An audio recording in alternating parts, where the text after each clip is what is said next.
একটু একটু একটু তুমি নতুন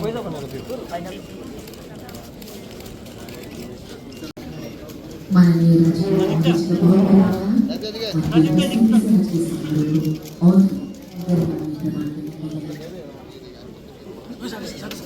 उपस्थित अतिथिगण माननीय राज्यपाल महोदय सभागार में प्रवेश कर रहे हैं।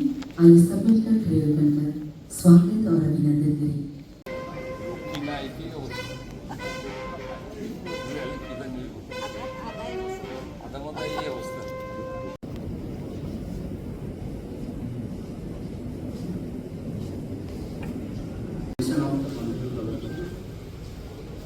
With your permission, sir, you may now give.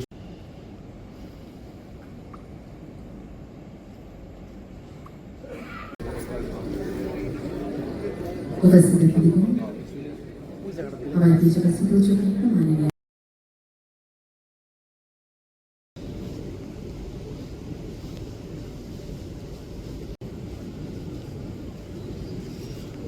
May I request the governor, sir, to permit the close. कृपया आप सब लॉन की ओर प्रस्थान करें एक फोटो सेशन के लिए। फोटो सेशन के बाद सभी अतिथिगणों से निवेदन है आप सब कृपया सलाम की ओर प्रस्थान करें एक हाई जी के लिए।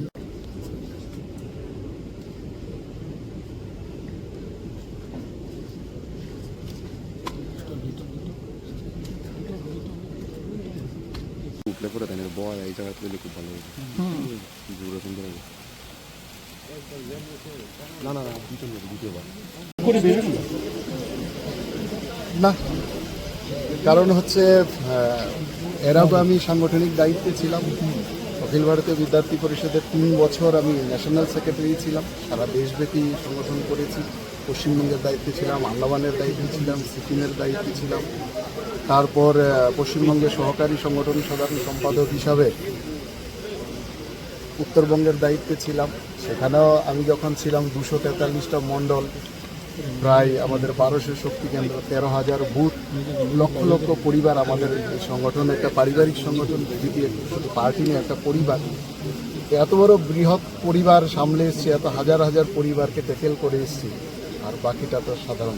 আপনি কি প্ল্যান করেছি সেটা ঠিক, আর মানুষের জন্য কাজ করাটা সেটা আমি যেই শিক্ষালয় থেকে পড়াশোনা করে এসেছি, অখিল ভারতীয় বিদ্যার্থী পরিষদ, রাষ্ট্রীয় সংঘ এবং তারপরে ভারতীয় জনতা পার্টি, সেখানে মানুষের পাশে কীভাবে দাঁড়াতে হয় কিংবা মানুষকে কীভাবে সেবা করতে হয় সে পাঠশালায় আমরা আগেই পড়াশোনা করে এসেছি। আমি আশা করি এখন আমাকে সেগুলো মানুষের মধ্যে বিলিয়ে দেওয়ার কাজ যেটা শিখেছি, আশা করি সেই শিক্ষাটা এখন ভালোভাবে মানুষের মধ্যে বৃহৎ আকারে মানুষের কাছে পৌঁছানোর একটা সুযোগ পেয়েছি। তো আশা করি যতটা আমাকে ভগবান দিয়েছেন আমার মধ্যে শক্তি সামর্থ্য পুরোটাই আমি জনগণের উদ্দেশ্যে বিলিয়ে দেওয়ার চেষ্টা করি।